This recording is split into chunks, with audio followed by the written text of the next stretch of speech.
Please be seated.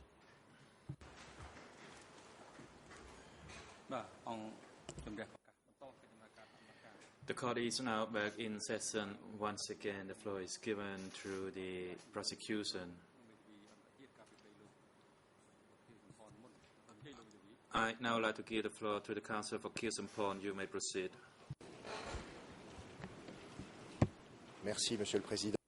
Thank you, Mr. President. I would like to notify all parties present that I have experienced some difficulty regarding the purpose of this debate, that is the family booklet. In fact, when you look at the copy of the family booklet that we have regarding the date of birth of the child Ratana, I found that in the Khmer version, the date indicated on the original is the 13th of March 1976. However, the translation of this into French by the ITU, I don't think there is an English version. I see 19th of September 1976. So I am wondering why there is this discrepancy. When I look at the copy of the documents that is being circulated, I find that the photocopy is not of very good quality, which possibly explains the date of the 13th of March in figures, translated as 19th of September.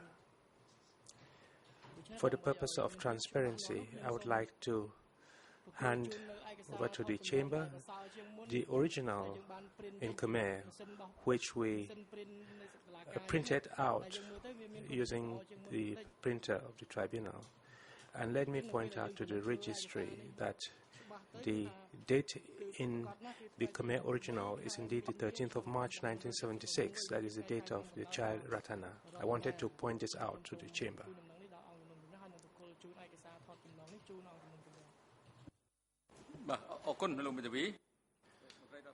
Thank you, counsel. Says the President. Court officer, could you get a document from Kisampon's counsel for the judges and for all the concerned parties?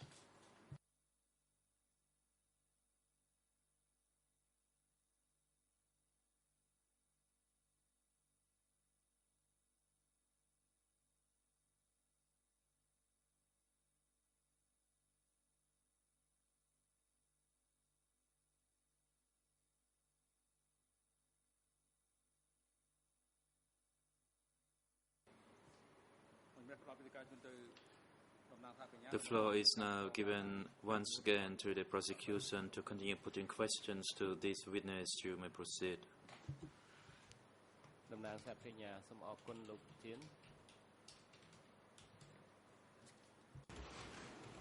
Thank you very much, Mr. President. Madam Sosochiet, just before the lunch and adjournment, you were giving evidence.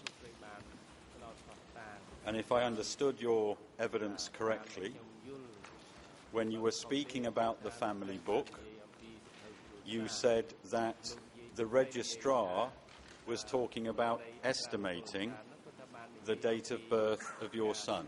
Is that correct?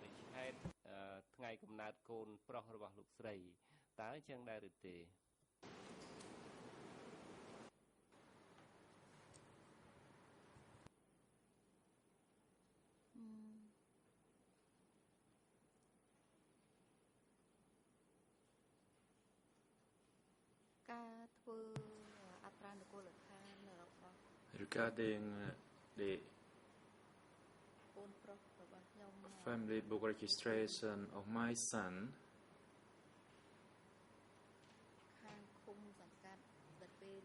the commune and sub-commune authority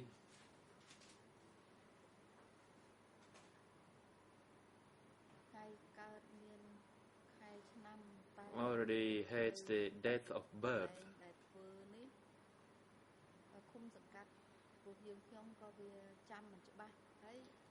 I myself did not recall the dates clearly, as I had to find the exact dates. My son actually made his ID card already, and it was not made at my place.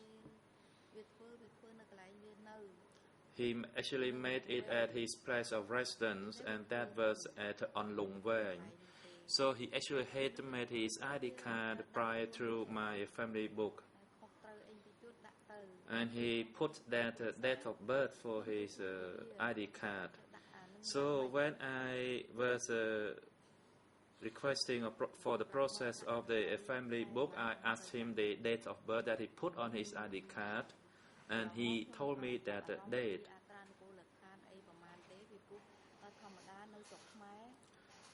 I did not really pay much attention to that, and as you know, in Cambodia, people could actually reduce or increase their age, and that seems to be a common in Cambodia. So for that reason, the registration that I made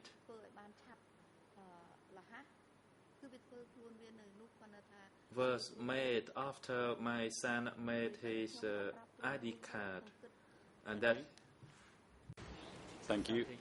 Do we all correctly understand from your answer that your son for 7 years, from the age of 18 to the age of 25, was carrying around an ID card with the incorrect date of birth?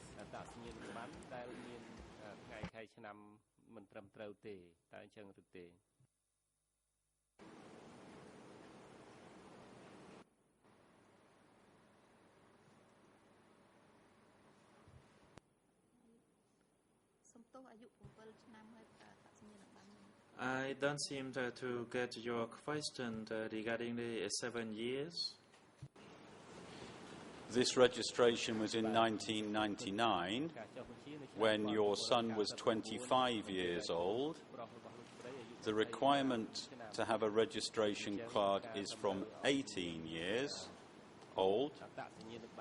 Therefore, is it right that for 7 years, from the age of 18 to 25, your son was carrying around an ID card with the incorrect date of birth?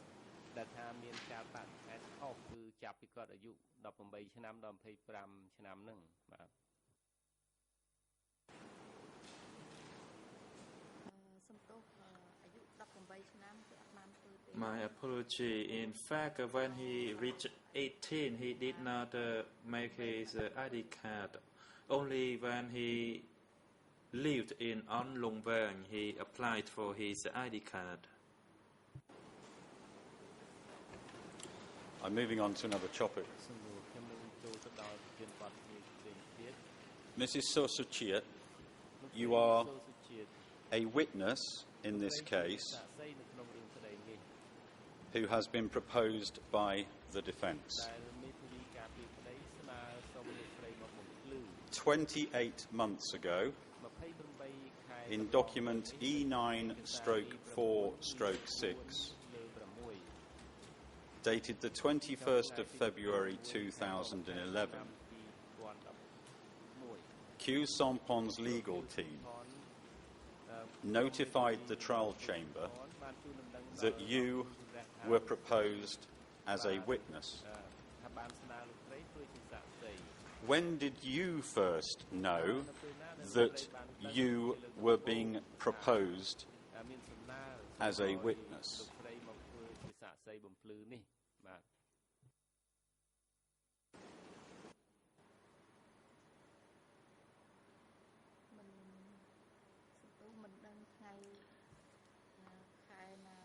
I cannot recall the date.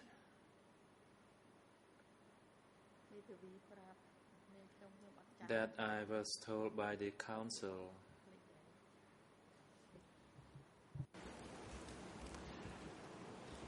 Prior to you coming into court yesterday,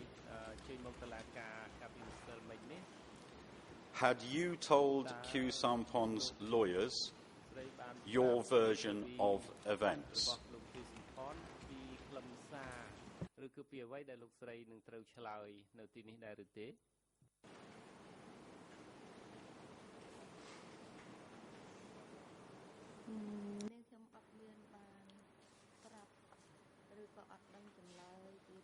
I have not told them anything regarding my statement before this court. Let's be absolutely clear.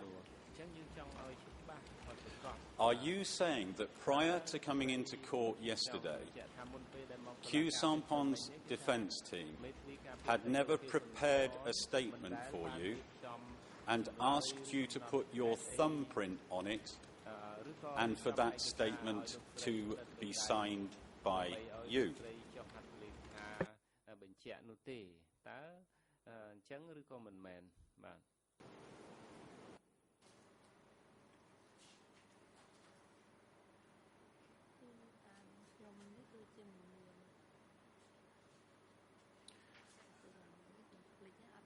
Through my recollection, no, unless I forget.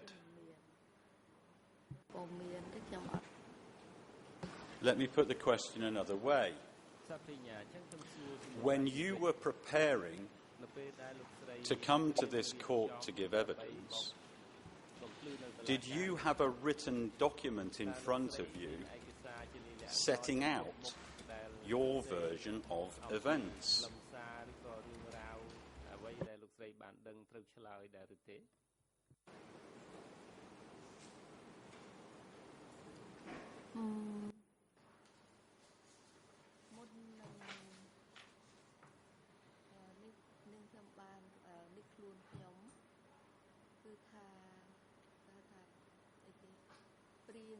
I actually drafted my personal background by myself and I tried to memorize it.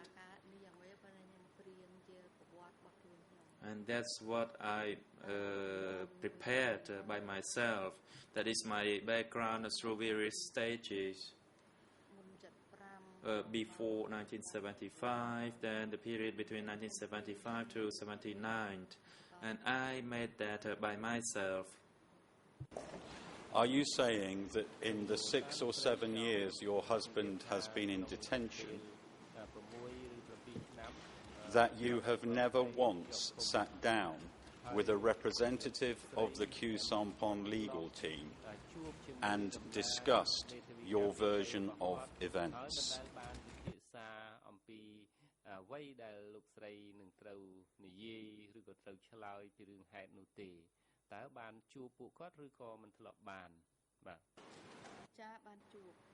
I met them.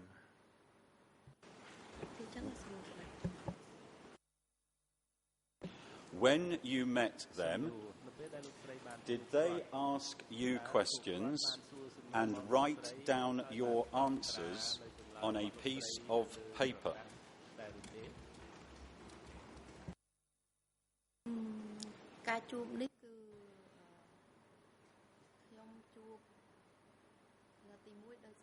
I met them, first of all, because they were the counsel for my husband, and I asked them about the progress of the trial.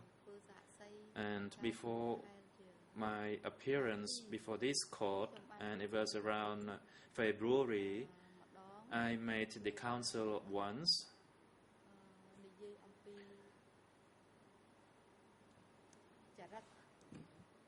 And we were speaking about the character of Q Sampon.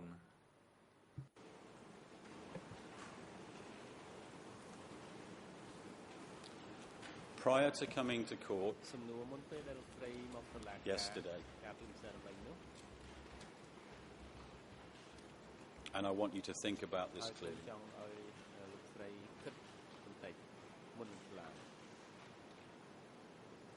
had Q Sampon's legal team ever prepared a statement for you to sign and put your thumbprint on?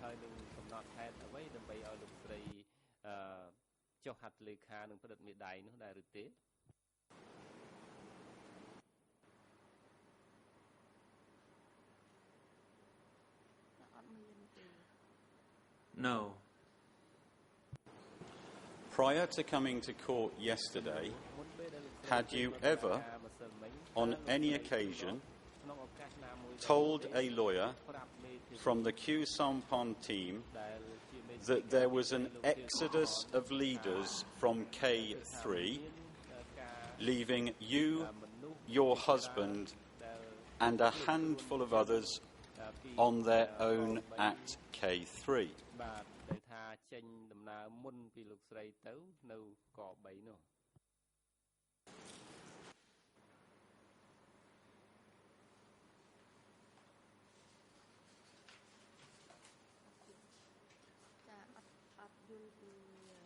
I'm sorry, I do not understand your question.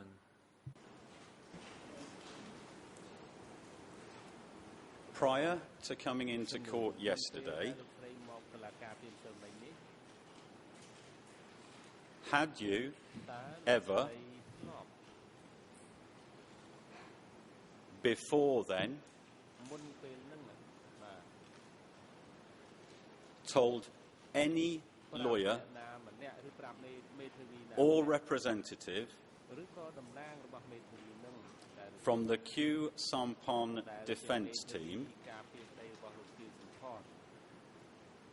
that senior leaders left K3, leaving you and your husband there? Yes or no?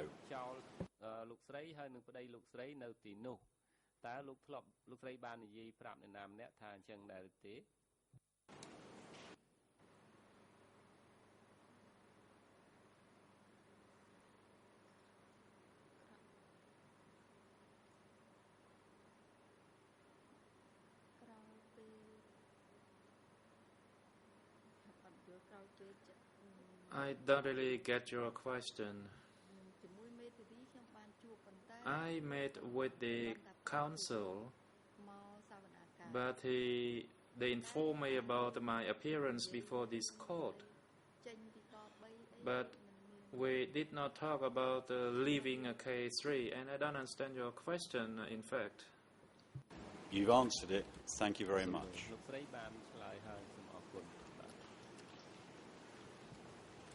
You hadn't told Q Sampon's lawyers about senior leaders leaving K3.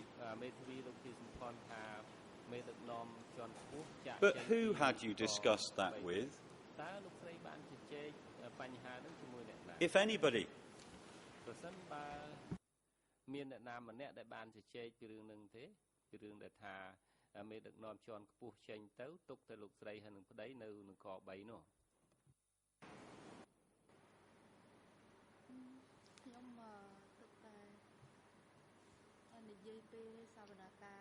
I only spoke about that yesterday when I appeared before this court.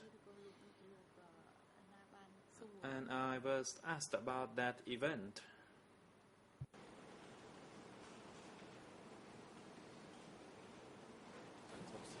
In the 6 years that Q Sampon has been in detention, have you been seeing him every week?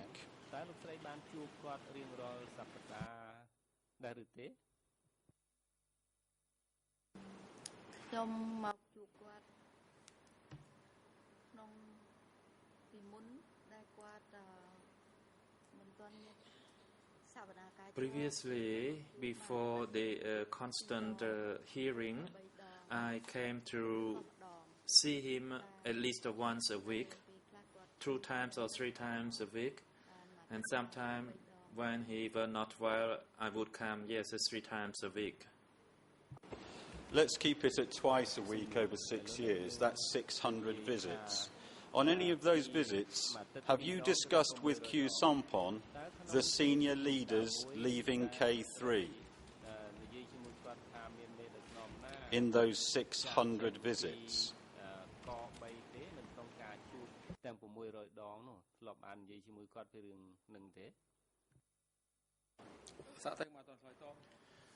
President and witness await the counsel for Kirsampon. You may proceed.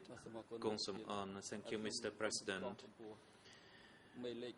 I would like to object to the method of calculation by the prosecutor. How on earth he could reach the 600 times? The witness said sometimes he would meet 3 times with her husband, sometimes 2 times, sometimes once, and sometimes none.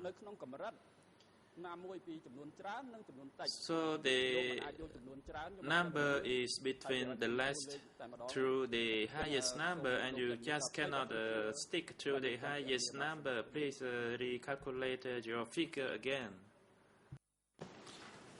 I'm going to rephrase the question. In the 6 years that Kirsampon has been in custody, and you have been making regular visits to see him, have you ever spoken with him about all the senior leaders leaving K3?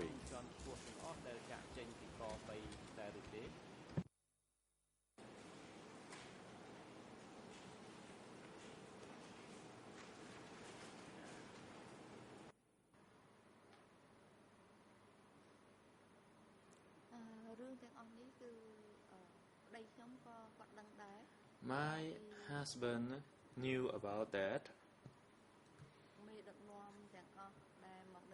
That is regarding all the leaders at K3, that all of them had to leave. Do I take it from that you have relied on what he's told you?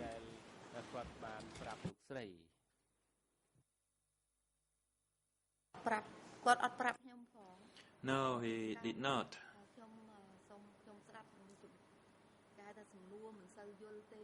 At that time, maybe I did not understand the question clearly. And of course, I would try to provide my faithful response. And if I did not understand it, then I would not be able to give you the answer. And I already spoke about the leaders who left K3. On the 14th of March 2010, did you pay a visit to see Tarsot and Sasiak?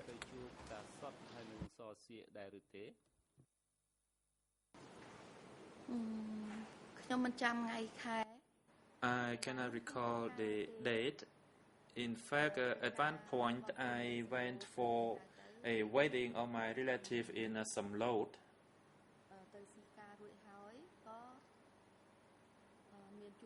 And after the dinner reception, then I met my nephew by the name of Lin. And I met a number of people whom I knew earlier. Then I asked Lin, and Lin told me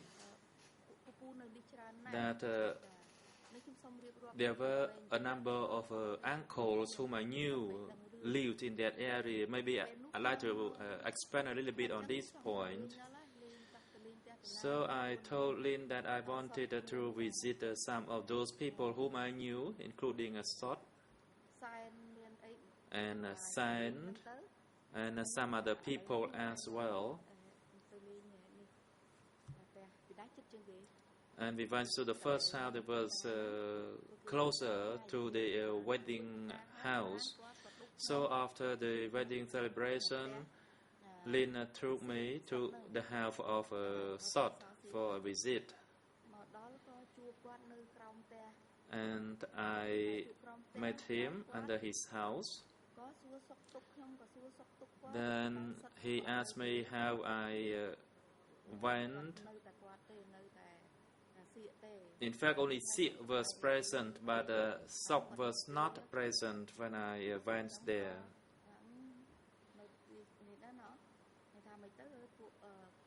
So we asked about other people whom I knew and how they were.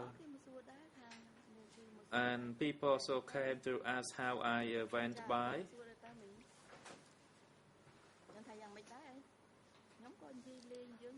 So then we chit-chatted a little bit. But previously, I did not know that person see that well.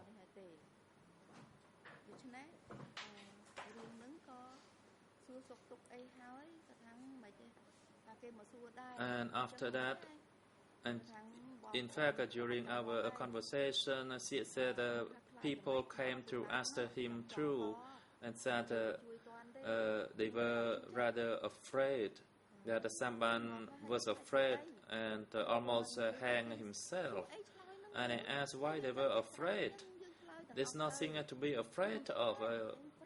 I told them, and I told him to tell Sot just to tell the truth. And at that time, Lin was also present there, because I did not meet Sot, and I asked Sia to convey my word to tell Sot just to tell the truth. Did you discuss with Madame Sasiak your husband's connection with the Ministry of Propaganda and his movements or connection with Prek Kedam?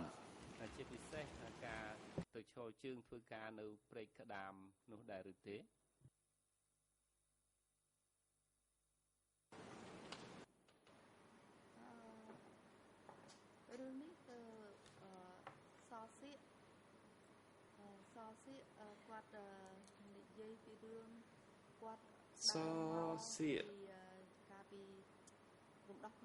talked about the journey after Phnom Penh was liberated, that she made a journey through Prek Kedam.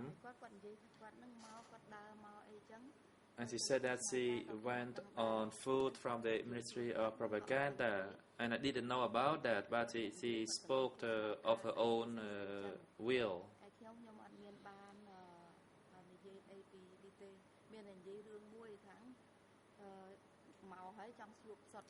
And I told her that I wanted to meet with Sot since I came here, and only Sot knew about how my journey was like. Because at that time, Sot was a messenger stationed outside, and he should know about the journey. In her testimony to this court on the 16th of August 2012 at 15:25 hours, Madame Sarsiak said this of you, and I quote, "She," that's a reference to you, "she asked whether Khieu Samphan used to go to Prek Kedam and the propaganda. It was you asking her those questions and not the other way round, wasn't it?"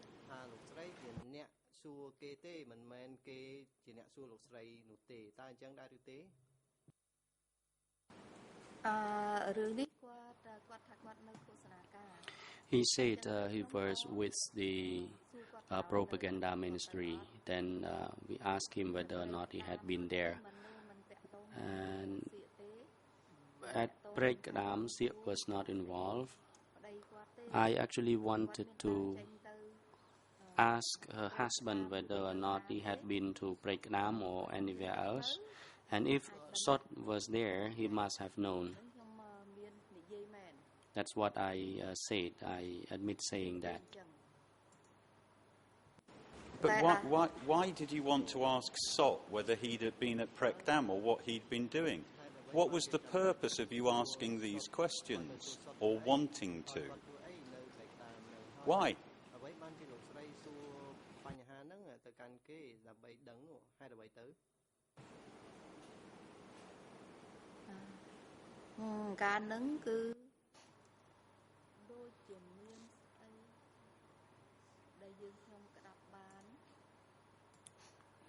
At that time, I am trying to recall the event.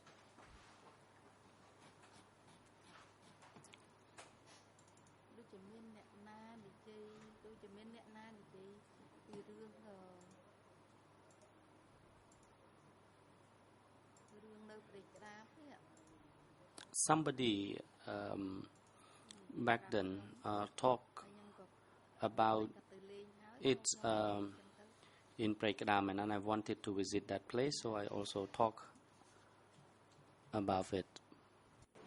Sarsiak told this court that your husband wasn't sure whether he'd been at Prekdam or the Ministry of Propaganda, and that was the reason you were asking these questions.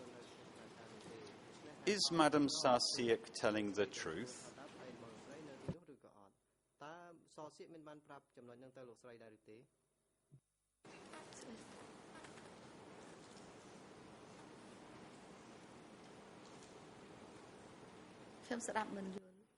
I am sorry, I do not understand your question. In her evidence to this court, Madam Sarsiak told the judges, and I have a direct quote now, it's at 1527.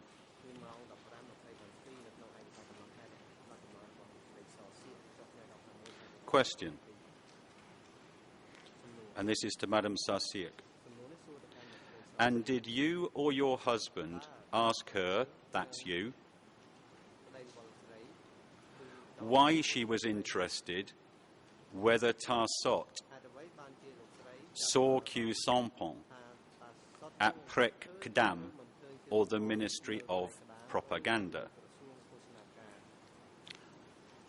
Answer from Madam Sarsiak.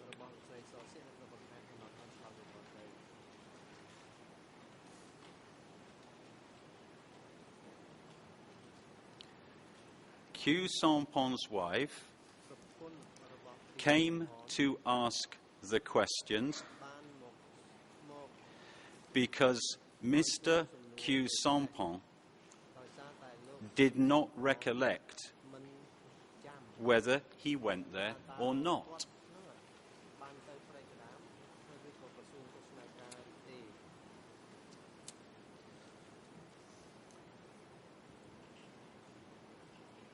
So,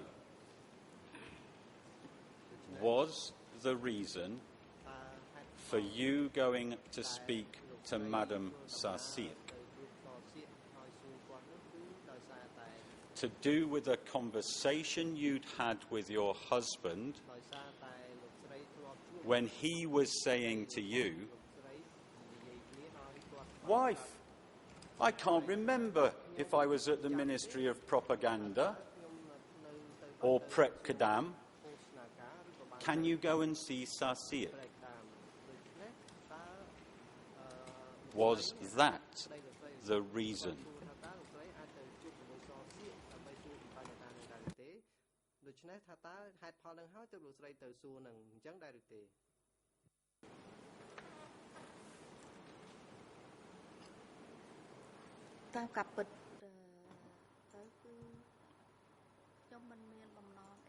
As a matter of fact, I did not intend to visit Sarsiak for that reason. I only went to visit her as somebody who knew each other. Then there was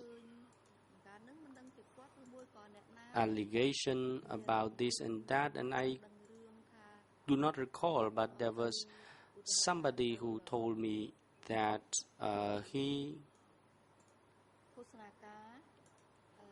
had been to propaganda ministry, Prekadam, and I told him that they simply implicated us. And I asked Mr. Kyusampon whether or not this was a real implication, or they simply implicated us with that. And if I had met Sot, I would ask him for his verification. And I am telling you from my recollection, I did not actually imagine at that time that these small minor things would come today in court that I had to testify. That's why I did not pay attention to its detail. I simply went there to visit her, and then I simply asked her a question, and I apologize to the court if I am not really answering the question as you expect me. You're telling this court, aren't you, that Sarsiek's wrong and you're right?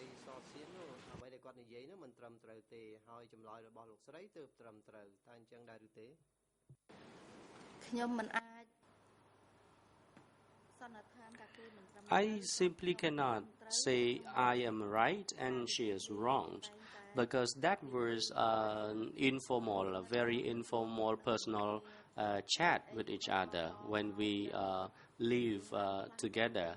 There were events, everyday events that took place. We talk about this person and that person. So I will not jump into a conclusion that this person is wrong and I am right. But to my recollection, that's what I asked her at that time.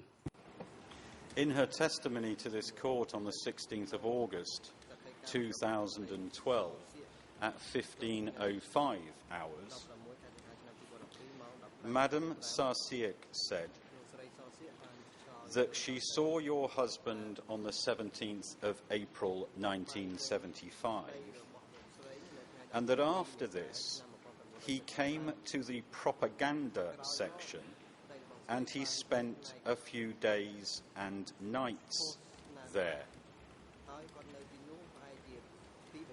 Has your husband ever told you that he spent a few days and nights at the Ministry of Propaganda soon after the evacuation of Phnom Penh?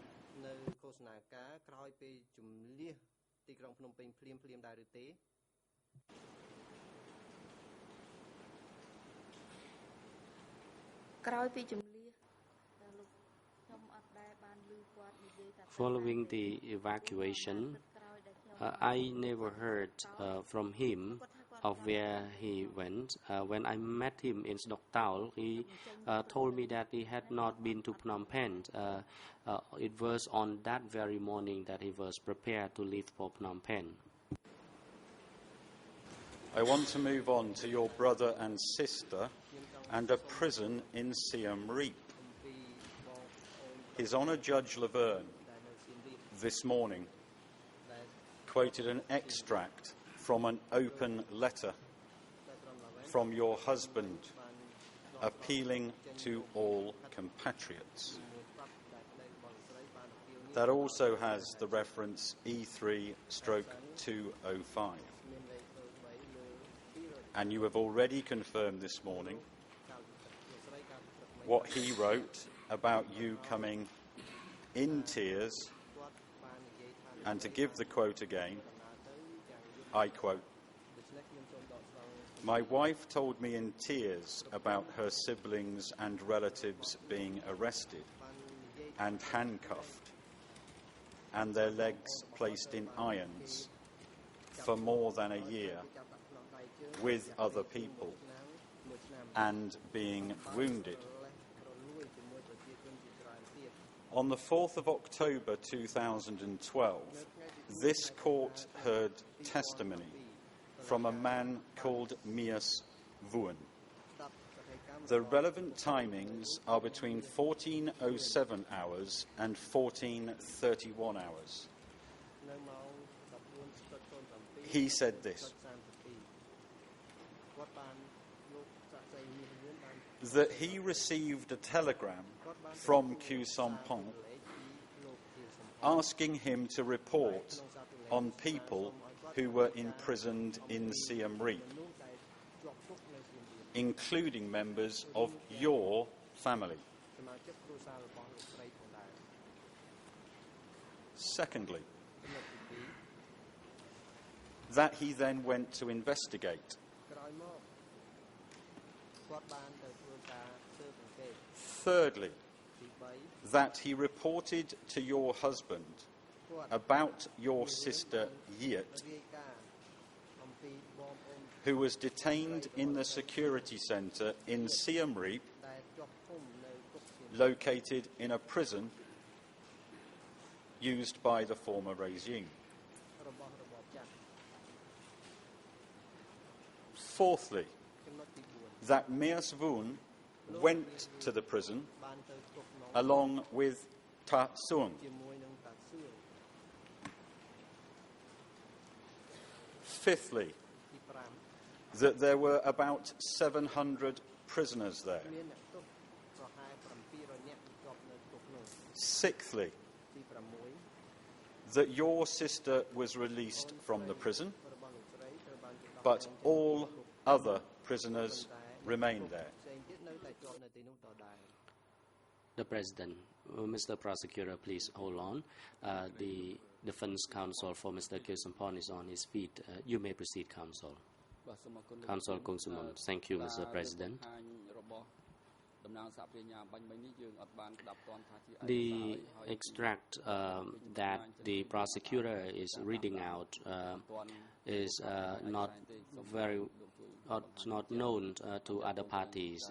In other words, he failed to identify the document properly, so we cannot really locate where the document is actually from. E1/130.1. Seventhly, that Mia Svun reported to Khieu Samphan on the release.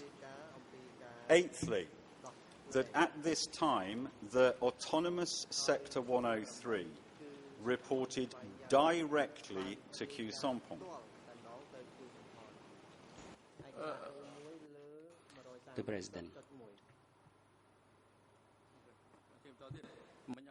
You may resume. Just now I did not hear the translation of the identity of the document as per the request by the Defense Counsel, and you just resume. But just now I heard the interpretation already. Actually, you may proceed, Counsel, if you have anything to raise. Counsel Kungsumon. Thank you, Mr. President. The prosecutor mentioned the document, but he actually tell the document numbers, but not the location. If you can tell us the exact year-end, the relevant year-end pages, it will be helpful. Thank you. The President. That is correct. I think that this practice has been going on for more than a year now, and everyone should be aware of this procedure. For any document that is subject to examination shall be identified with the document number as well as the relevant year-end pages or the relevant extract subject to examination. That is the first point. And the second point, I wish to advise the prosecutor that the Chamber has already granted you the time, and you should be able to conclude your question within the time allocated to you. This morning, you have some time, but this afternoon sessions will be for your session as well as the defense team for Mr. Nguyen Jia to put the question to the witness as well. So please be advised of this time allocation. Well, Mr. President, can I respectfully make this request? I respectfully submit to you, Mr. President, that this witness is probably one of the 5 most important witnesses in this case. And I respectfully please ask the Chamber to allow me to have the rest of today to ask questions of Madam So So Chien. I still have a number of extremely important issues to cover with her, and in my respectful submission, justice will not be done to this witness if timings are cut too short. Can I please request the rest of this afternoon?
The President. National Council for Mr. Kyu Sampon, you may proceed. Council Kung Samon, thank you, Mr. President, Your Honors.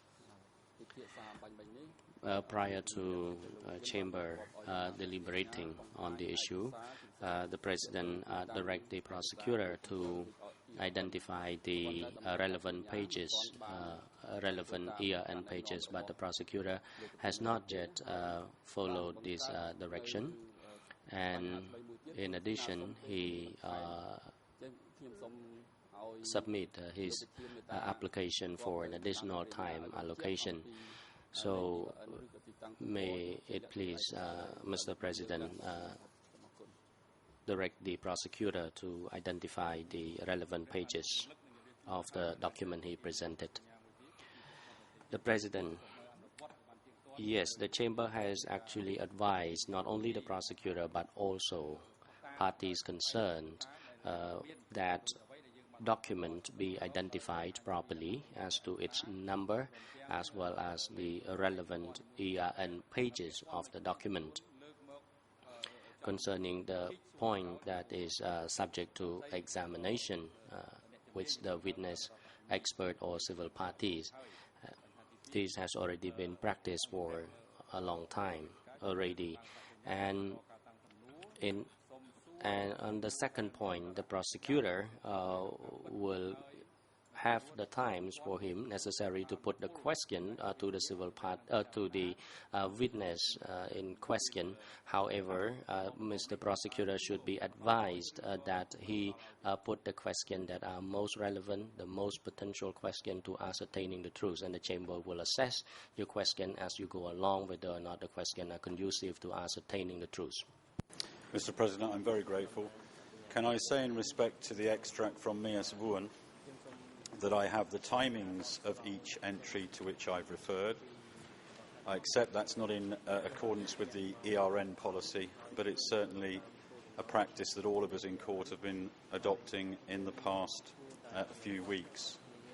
So I can give the timings from the transcript for each of those parts. Will that suffice?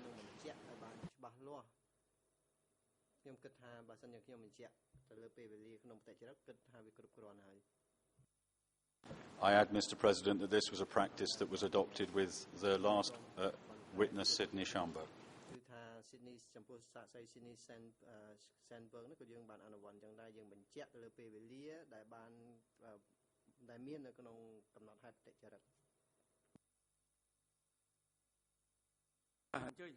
Yes, you may proceed. Then, if you base on the transcription, it will be even more precise, particularly when you indicate the hour of that transcription. That will be even more precise than the relevant pages, and that has been proved by the practice we have adopted so far. I'm grateful. Mr. President, can I go through now Ms. Vuon's evidence giving the time markers? When he said his task in Priya-Vihir was to conduct an investigation concerning the arrest and imprisonment of some people, that was shortly before 14.09.45. When he said, I quote, I reported to Khieu Samphan by telegrams, in which I wrote down the reports and my name and Sector 103 on paper for dispatch to Khieu Samphan. That was at 14.11.45.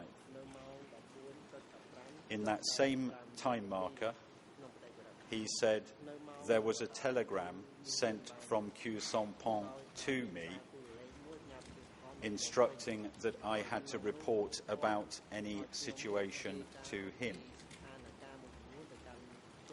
Next, at 14.13.35, Ms. Vuon said, and I quote, and I reported to him the situations from Siem Reap, particularly people who were imprisoned and those who were later released by Ta Song, including Khieu Samphan's in-law as well.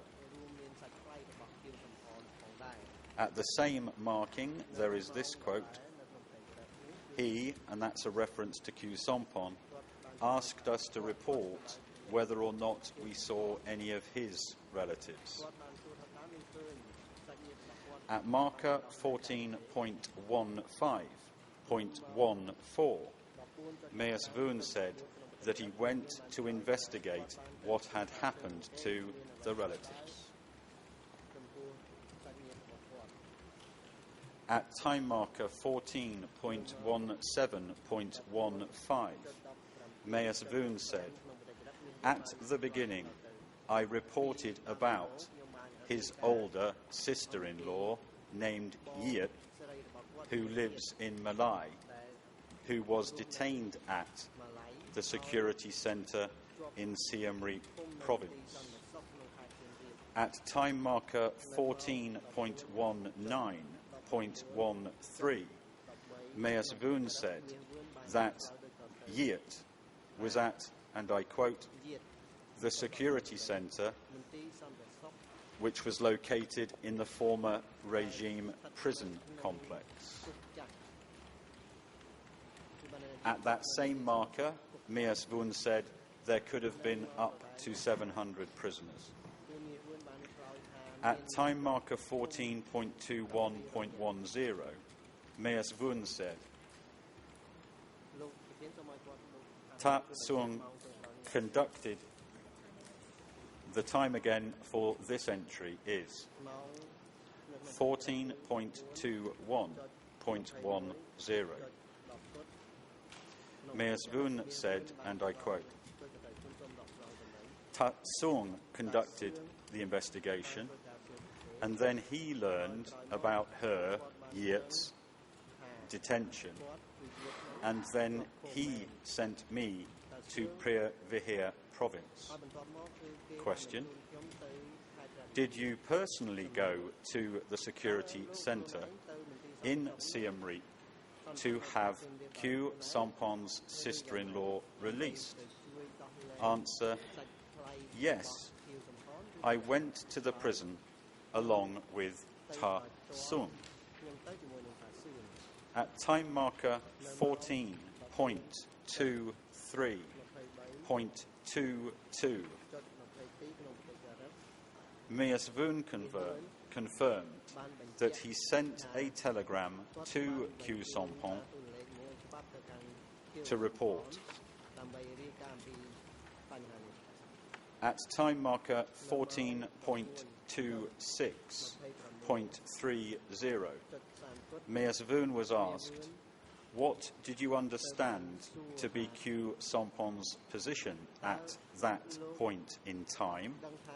Answer: to my knowledge, Sector 103 was under his supervision. According to what people told me at that time, the sector was known as Autonomous Sector, and it was supposed to report directly to Q Sampon. Shortly before time marker 14.31.21,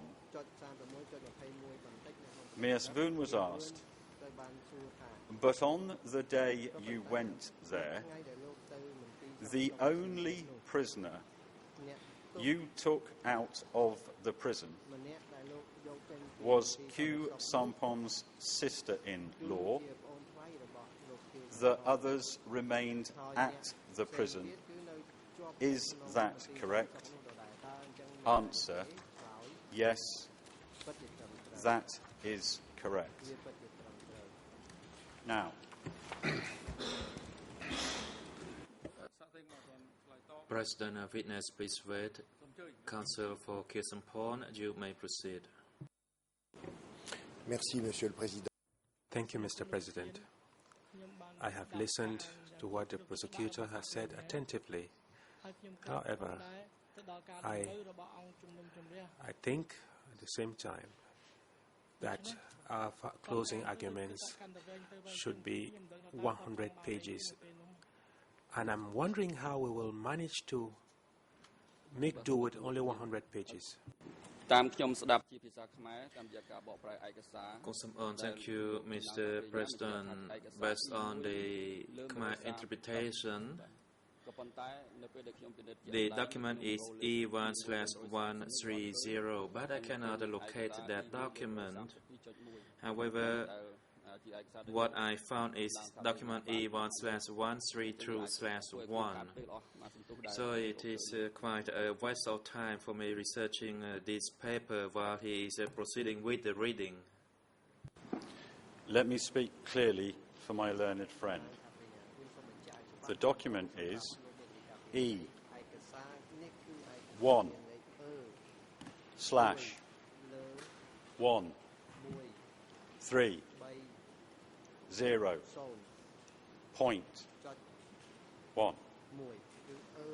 To address my learned friend on the international side for Q Sampon, can he please have the grace and courtesy not to interrupt my cross-examination with wholly irrelevant and unmeritorious comments about closing statements?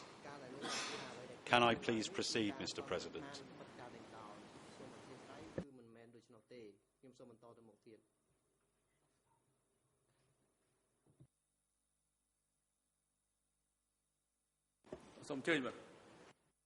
President, yes, you may proceed.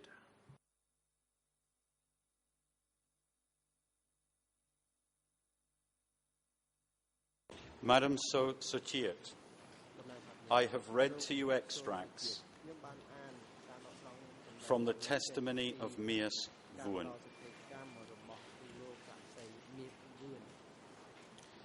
Do you know anything about any of the issues I have just covered? About him releasing your sister from prison?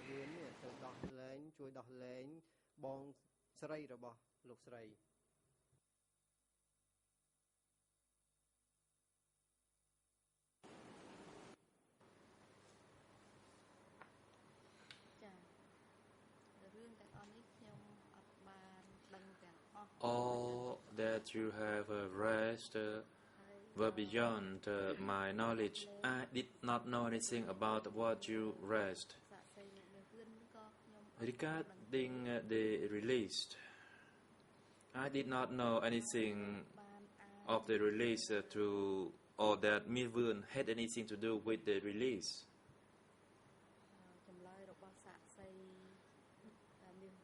You read the statements made by Ms. Vuon and allow me to reinstate my position that I did not know anything about those statements. I simply did not know anything about what you said. And I did not know that my husband was in charge of Sector 103. I never heard about that at all. Your husband has told the investigating judges in this case that he stayed permanently with the leaders from 1970 to 1975. That statement by him was made in document number E3/27, English ERN 00156-745, Khmer 001-56615, and French 001-56668. From the time that you got to know him through to 1975, did he stay permanently with the leaders?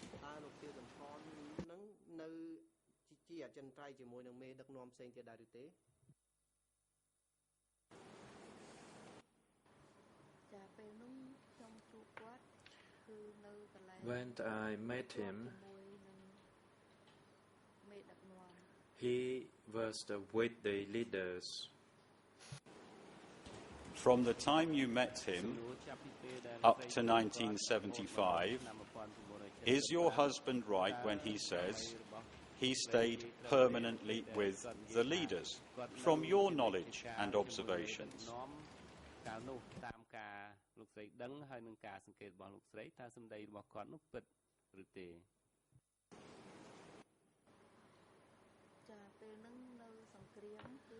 That was a war period, and they were close to one another constantly.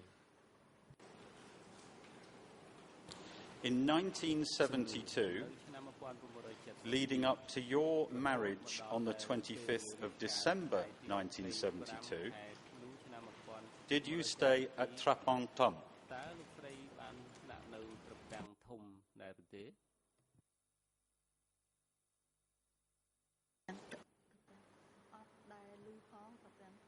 I never heard of Trapang Thom. Trapang Tim. Or just wait, I'm going to get the proper pronunciation.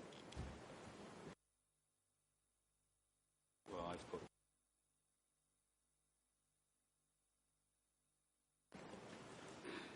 Trapang Thom. You mentioned it yesterday. I'm probably saying it wrong.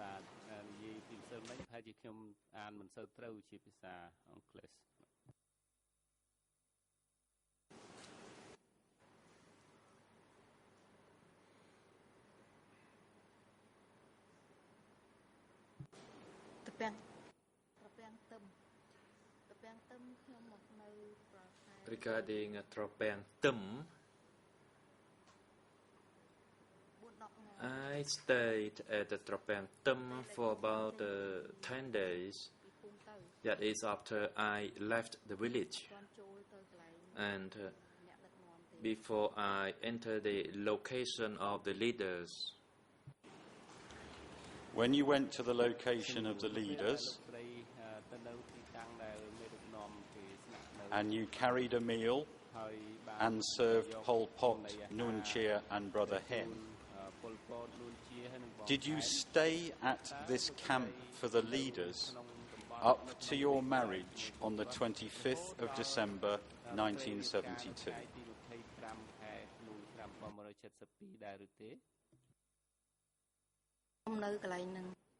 Yes, I stayed there. Did you ever hear that Pol Pot had suggested to your husband that he should get married?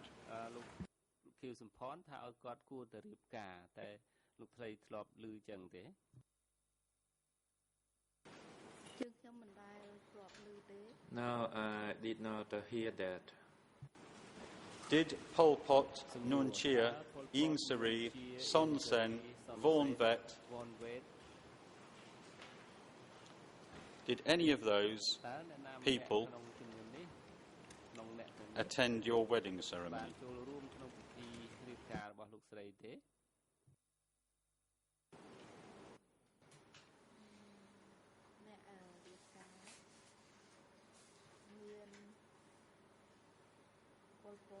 For the wedding,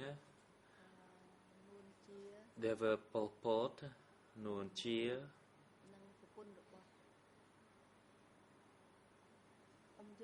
and the wife of Uncle Yum. President, thank you, prosecutor and a witness. We will have a 20-minute break and return at 3 p.m. Court officer, could you assist the witness during the break and have her return to the courtroom at 3 p.m.